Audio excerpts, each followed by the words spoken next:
If you're not planning on having kids, I guess I'll have to do it myself. Should we just get divorced and do it? At a somewhat odd dinner table, the word divorce suddenly came up. My heart skipped a beat, and I involuntarily stopped using my fork. However, I quickly looked up and turned back to the two of them. So, we're getting a divorce, huh? What? Despite being the ones who brought it up, they both looked surprised. Seeing their reaction, I immediately corrected my statement about divorce. Right. Of course, it's just a joke. David, relieved, laughed. Beside him, Emily also covered her mouth with her hand, laughing joyfully. But the truth is, I do want a divorce. However, I still haven't gathered enough evidence. It's too early to go through with a divorce without proper preparation. I want to get back at David and the others once everything is in place. I've always thought that way, but this conversation made me even more determined. Yeah. Just kidding. I joined in David's conversation, making sure they didn't suspect that I was actually considering divorce. My name is Lily Smith, 27 years old. I used to work in the administration department of a design company, but I quit my job to become a homemaker when I got married. My husband's name is David. I met David at a singles party invited by a friend. I'm not good at socializing. I spent my weekends at home and didn't go out for drinks or fun on workdays, living a solitary life. Naturally, I hadn't had a boyfriend for a while. People around me, like friends and juniors, were all getting married or had significant others. Whenever someone talked about their boyfriend or husband, I felt a sense of urgency. I thought it was about time to find someone. That's when a friend invited me to a mixer. My friend was surprised when I accepted the invitation. Wow, I just asked on a whim. Did something happen? Nothing. I just changed my mind, you know. I'm getting older and need to think about the future, maybe find a boyfriend. I shared my thoughts without hiding anything. Then, my friend laughed and said, "Oh, I see. You've changed your mind." I'm glad I asked. On the day of the mixer, I went to the pub with my friend, and several people were already there, having a good time. She easily joined the group, but I couldn't. Even as the mixer went on, I couldn't manage to strike up a conversation and just kept drinking alone in a corner. Maybe it's impossible for someone like me to find a boyfriend. As my glass neared emptiness, I was lost in thought. I could hear lively voices coming from around me. My friend was enjoying the mixer, being the center of attention in the group. I envied those who could enjoy such gatherings. I wish I could be like that. I was thinking of leaving early when I glanced at my watch, but just then. Hey, what's wrong? You look kind of lonely sitting here by yourself. Huh? A man approached me and started a conversation. This man, who would later become my husband, was David. Do you mind if I sit and talk with you? Yes, I mean, sure. David sat next to me, placing his drink on the table. We had already introduced ourselves earlier, so he knew my name. You're Lily, right? Yes. And you're David? That's right. Thanks for remembering my name. David seemed genuinely pleased and thanked me. After that, we didn't join the rest of the group, just continued talking, just the two of us. Our conversation ranged from work to hobbies, to where we lived, and more. Wow. Really? Perhaps sensing my nervousness, David tried to keep the conversation lively, and his easygoing nature made my tension fade away. David talked enthusiastically and listened with genuine interest. Before I knew it, I started to feel a connection with him. I thought it was kind of quick for me to get attached. But for someone who doesn't usually talk to people, this was enough to feel a connection. After the mixer ended, we went to a bar to continue drinking, just the two of us.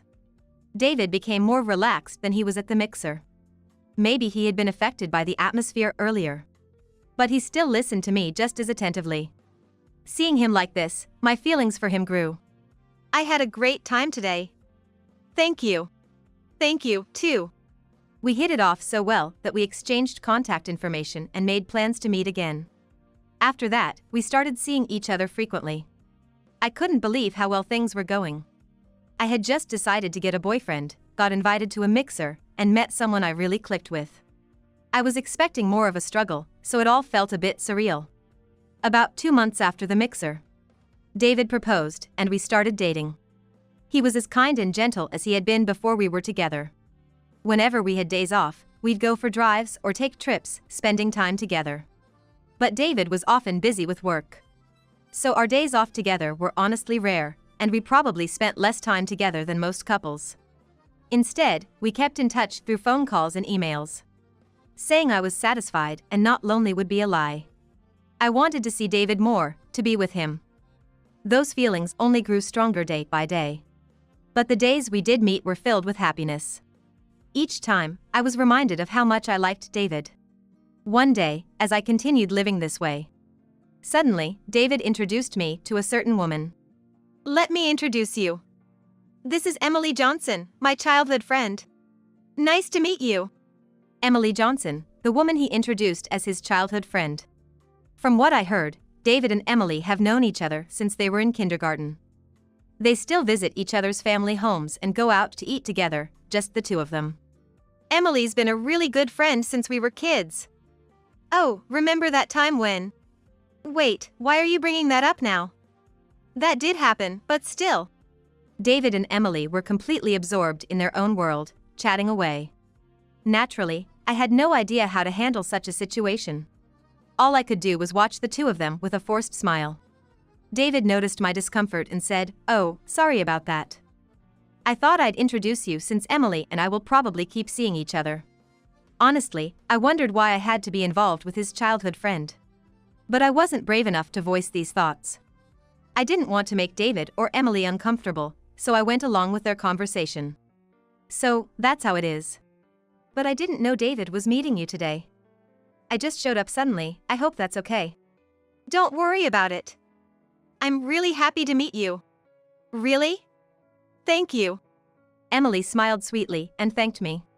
But as the conversation continued, David and Emily seemed to create their own world, leaving me out. At first, I tried desperately to join in, but soon realized it was hopeless and just sipped my coffee in silence. If they were going to talk just between themselves, there was no need for me to be there. I watched them silently, feeling a mix of sadness and emptiness. Eventually, 2 hours after meeting Emily, I was finally able to leave, having been treated like I wasn't even there the whole time. "I'm really sorry. It's been a while since I've seen Emily." "It's okay. I'm glad you could catch up." "Thanks. I'm really sorry." David apologized, looking genuinely remorseful. He seemed to think he had done something wrong. If that was the case, he shouldn't have created a world just for himself and Emily in the first place, which made me feel a bit angry. "No, really, it's okay." I accepted David's apology without any reproach. After that incident, David stopped mentioning Emily. Perhaps he realized it was a sensitive issue. He seemed more attentive to my feelings, as if he really believed he had done something wrong. While I felt lonely and anxious at the time, honestly, it wasn't something I needed to worry about so much. After all, they were childhood friends. It's understandable that they might get caught up in conversation after a long time apart. However, I couldn't bring myself to tell him not to worry about Emily. I didn't want to dredge it up again. A few weeks after meeting Emily, David returned to his usual self, and it felt like our normal life had resumed. A year later, David proposed, and we got married. At our wedding, there were family, friends, colleagues, and Emily too. Emily seemed genuinely happy for us. "Congratulations on your wedding. You know, David is a really great guy. I'm sure you'll be very happy." "Thank you." Emily made a point of coming over to me and saying these words. Her smile was a mix of happiness and sadness, a complex expression. After the wedding, we went back to our new home as a married couple. Even though we were already living together, moving in together as a married couple, I found myself being a bit shy. Next to me was David. Just the thought of living together in the same space made my heart race. I couldn't help but smile, thinking about our future together. I wanted to spend my life with David, but this happy life did not last long. David was still busy with work after we got married, but he tried to spend as much time with me as possible. On weekdays, unless he had out for a few drinks or special commitments, he always made sure to come home before midnight. Even though he must have been tired himself, he always had kind words for me, who had been doing housework all day. On weekends, he spent all his time with me, taking me on trips and out shopping. It might seem ordinary, but I felt truly happy. However, one day, our life began to change drastically when a certain person started to intrude upon our lives. It happened one weekend when David and I were shopping in town. Suddenly, I spotted a familiar figure. It was Emily. Emily had seen us too and ran over to us, looking delighted. "Hey, David, Lily. What a coincidence. Emily. What a surprise," David replied, and as I was about to greet her, he casually reached out and touched Emily's head. He started ruffling her hair playfully. "Hey, David, stop it. You're messing up my hair." "Ah, sorry about that. I just can't help it when I see you." I understood that they were close, but seeing them like this made me feel uncomfortable. David seemed unconcerned, and Emily didn't mind at all. They started a conversation, paying no attention to me. Once again, I felt a sense of emptiness swirling inside me. Not knowing what to do, I looked at nearby products and thought vaguely about where we should go next. Emily continued talking to David, apparently aware of my presence but unconcerned. About 10 minutes after meeting Emily, the conversation ended. "Sorry. I didn't realize you two were on a date today. I just stumbled upon you." "No problem." "Right, Lily?" Yeah." Unable to deny it, I pretended not to mind. But from that day on, Emily often appeared wherever David and I went. The first 2 times seemed coincidental, but after repeatedly encountering her, I suspected they were coordinating. They always acted surprised to see each other. Their usual lines were, "Oh, what a surprise, and it's just a coincidence." Once, I gathered the courage to ask them, "Are you two in touch with each other? It seems more than a coincidence to keep bumping into each other like this." But they denied it. "No, it's just a coincidence." "Right, Emily?" "Yeah. Just a coincidence." They laughed together. Their expressions seemed somewhat mocking to me. Their interactions often involved holding hands or touching each other's faces. They engaged in what seemed to me like excessive physical affection. I couldn't object since they were childhood friends, but it still bothered me. "Wait, let's not hold hands, okay?" Lily looks upset. "Ah, sorry, Lily. Emily is just a friend, nothing more." "Don't worry." "What?" "I don't like you either." Emily's words led David to playfully put his hand on her head again. Despite my obvious displeasure, David continued his physical interactions with Emily. Emily seemed to enjoy it. I wondered if such behavior was normal for childhood friends. Watching them, my distrust and discomfort grew. After several such instances, I gathered the courage to speak up. "David. What's up?" He looked at me with his usual kind smile. "I want to talk about Emily. I know you two are childhood friends and close, but could you maybe reduce the physical contact a bit?" "Reduce it?" "Yeah, I mean, we are married after all." David's face turned serious for a moment, but he quickly regained his composure. That brief serious expression frightened me, and I regretted asking him. "Ah, sorry about that. Did it really bother you?" "A little." Normally, David would have laughed and agreed. But he was different that day. "But hey, I've told you Emily and I are just childhood friends, right? There's really nothing else to it." "Okay? What does that mean?" "Just don't worry about it. It's just part of our communication." "Okay." He gave a troubled smile and left. Watching him go, I deeply regretted my question, wondering if I had made an unreasonable request or upset David. But at the same time, I questioned whether I was wrong. As his wife, I wanted him to limit his physical contact with Emily, even though she is his childhood friend. Yet, I continued living with David, feeling uneasy. A month after my request, nothing had changed in my life. In fact, things seemed to get worse. Emily started to show up at our house unannounced. She would come on weekdays or weekends, eat, and leave. Of course, I'm the one who does all the preparation. Emily would just sit and talk with David on the couch.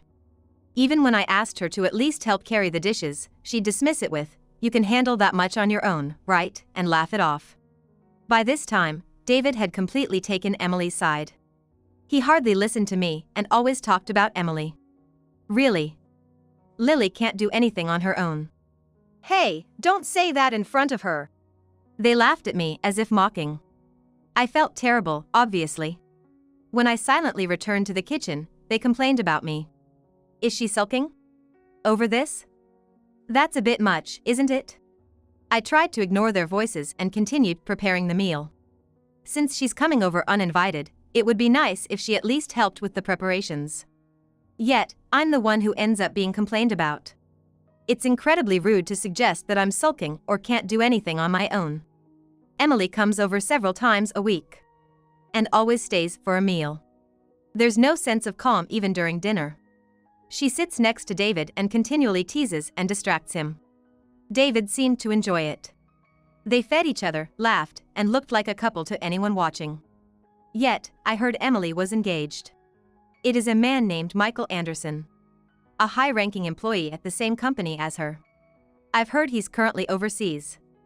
But still, considering she has a fiancé, I can't help but think it's inappropriate to continue such excessive physical contact with a childhood friend like this.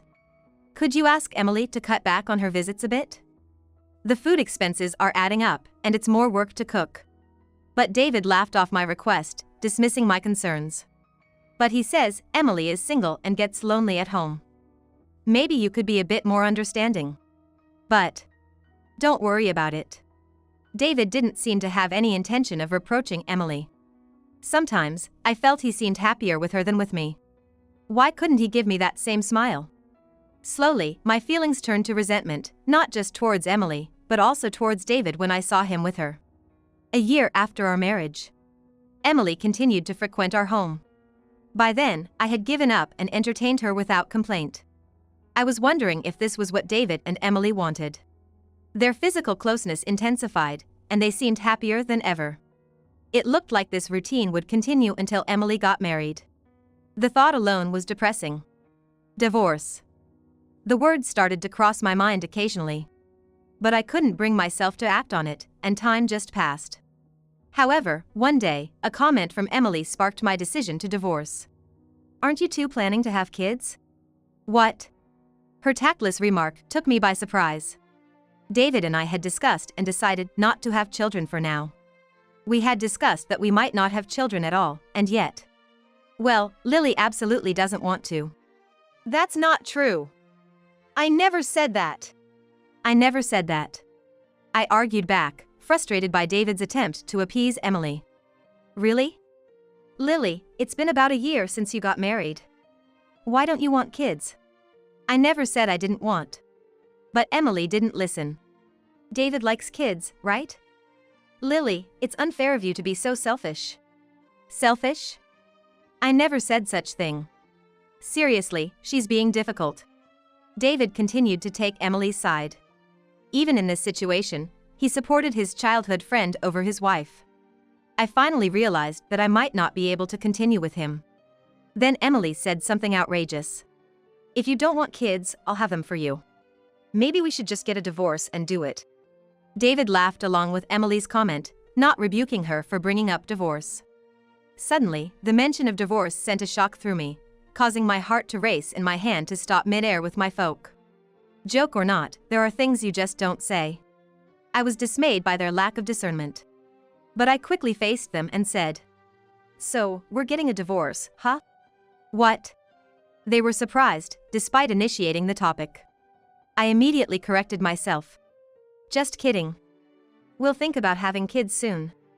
Ah, right. It was just a joke. David laughed, relieved. Emily also smiled, covering her mouth with her hand. It was supposed to be a joyous occasion. But the truth was, I did want a divorce. Despite saying it was a joke, I couldn't stop thinking about it. Now I was determined to actually go through with it. Emily's comment was a blessing in disguise, giving me the push I needed. However, it was too soon to act. Right, just a joke. As I answered David, I thought about my next move. From closely observing David and Emily, a thought crossed my mind. They might be having an affair. My options were limited. After much thought, I decided to hire a private investigator to gather evidence of infidelity. I also tried to sneak a look at David's phone. If they weren't cheating, I'd have to think of something else. But that wasn't necessary. When I checked David's unlocked phone, I found a plethora of exchanges between him and Emily. The content was damning. Sweet conversations like lovers, messages hinting at a physical relationship, and photos from their hotel visits. There was more than enough evidence to call it proof. Considering the phone was unlocked, it seemed like David had let his guard down completely.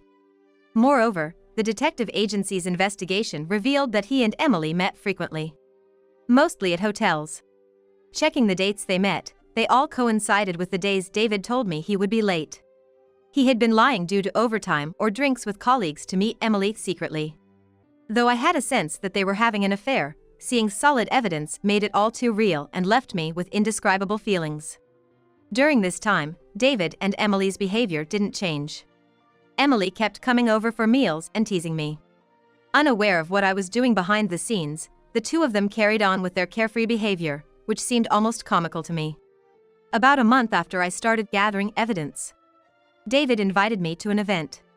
There's an engagement party for Emily next month. An engagement party? Yeah. You know, Emily's fiancé is quite an important person, so they're having a sort of unveiling party to celebrate their marriage. So, her fiancé is coming back for it? Yeah, I think he's already back. The engagement party didn't concern me. The idea of having such a celebration while having an affair baffled me. That's nice. Were you invited? You should go. I spoke dismissively, feeling a bit resentful towards David's nonchalant attitude. However, his response was unexpected. What are you talking about? You're coming with me. Me? Why? Because you've always been so helpful to Emily. Oh, is that so? Wanted because of gratitude. I wondered if that was the real reason for my invitation. My trust had eroded so much that I even doubted why I was invited. But it would be rude to decline. You're not a fan of parties, right? Can you handle it? No, I'll go. They invited me, after all. David's face brightened at my response. Great. I'll let Emily know. David, looking pleased, took out his smartphone, possibly to contact Emily, and headed back to his room. Honestly, I didn't want to go. The last thing I wanted was to witness Emily's happiness. While wondering why I was even at this party, a certain strategy came to mind during the preparations. Using this party, I could drastically change our current situation. With that idea in mind, it made sense to use the party to my advantage. What I was about to do might be considered low. But I had suffered enough from David and Emily's actions. A little retaliation seemed justified. I proceeded with the party preparations while also planning my revenge against the two of them. A month later, the day of the party arrived. On the day of the party, David and I dressed appropriately and headed to the venue. The lavish decor of chandeliers, carpets, and tables was overwhelming. David, who used to be supportive, was now busy scanning the crowd. The guests were all distinguished-looking people, and I felt out of place. Then someone called out to David. Hey, David. Glad you could make it. Turning towards the voice, I saw Emily. Beside her stood a fresh-faced young man and an elderly couple who looked kind. Apparently, the young man was Michael, Emily's fiancé. And the older couple were her parents. Congratulations, Emily. Thank you. Congratulations to you too, sir, ma'am, and you, her fiancé. Thank you for your kind words. David's demeanor was unusually formal and respectful, a side of him I hadn't seen before. Thinking back, I realized I had never seen David act like this before.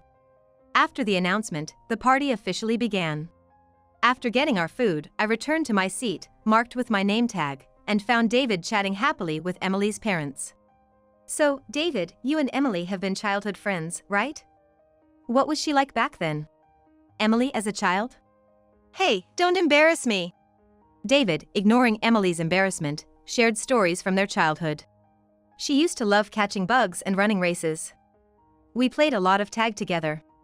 Are you really going to tell them that? Emily squirmed with embarrassment, but didn't seem entirely displeased.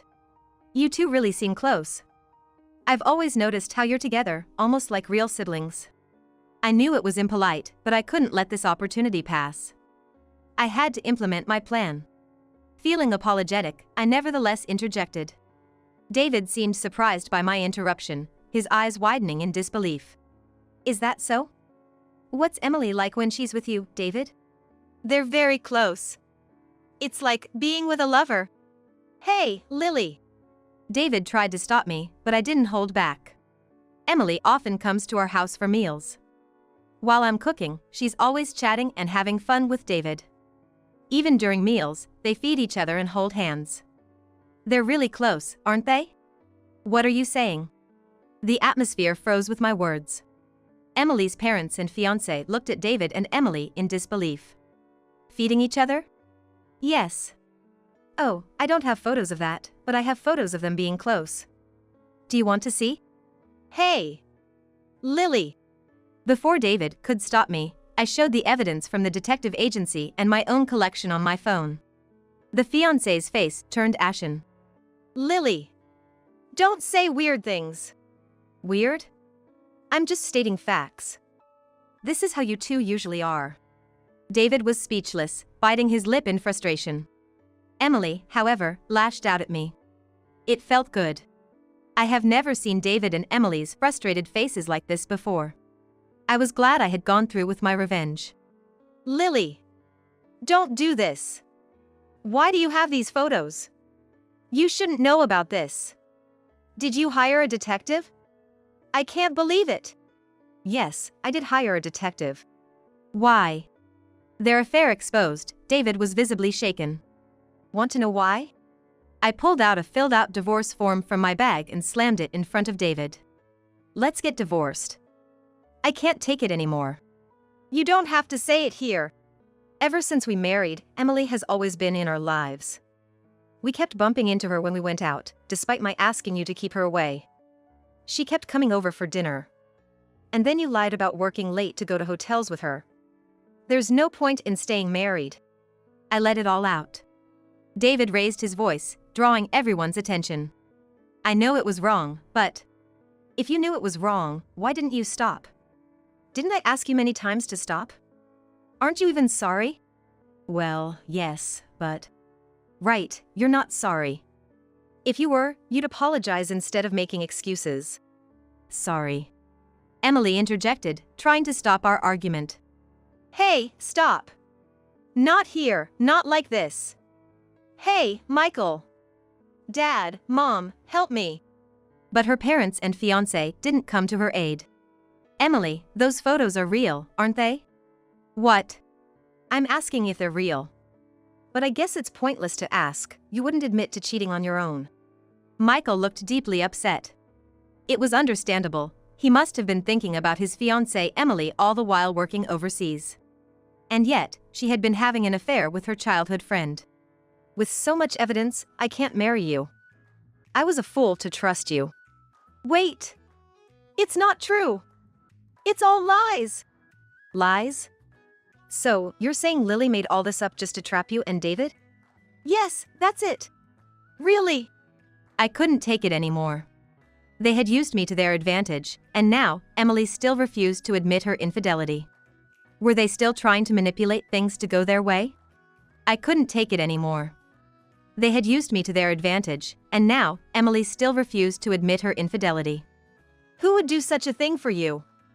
I'm not that idle. If I were to spend my time on you, I'd rather find a new hobby. What did you say? My words angered Emily. But her parents intervened her. Emily, stop it. Aren't you ashamed? Dad. I never thought you would do something like this. Sure, you and David were close, but I didn't think it was in that way. It's truly embarrassing. Don't say it's embarrassing. It is embarrassing. Michael, I'm so sorry. I understand if you can't marry her, and we wouldn't mind if you call off the engagement. I'd like to apologize as well. I'm truly sorry for what happened. Seeing her parents apologizing to Michael, Emily seemed to finally realize the irreparable mistake she had made. She was in tears, desperately pleading with Michael. Please don't break off the engagement. I've had enough. I can't marry you. No. David, seeing Emily's state, also apologized to me. Lily, I'm really sorry. I won't cheat again. Please don't divorce me. But I couldn't trust him anymore. Really? I can't believe you. We're getting divorced. I'm seeking alimony. You should be with Emily, she's available now. No way, please reconsider. No. I can't live with you anymore. I pushed the divorce papers at him again. Understand this, there's no going back. Agree to the divorce now. Seems to realize I was serious. David finally agreed to the divorce. Finally, I could separate myself from this man. I wouldn't have to see Emily's face anymore. The realization of this fact brought me so much joy that I couldn't help but smile.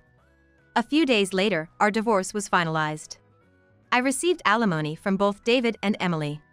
Emily's engagement was also called off. Despite the scandal, neither of them quit their jobs, probably to pay the alimony. Given the commotion that had occurred, I thought the reasons for our divorce would surely circulate at both of their companies.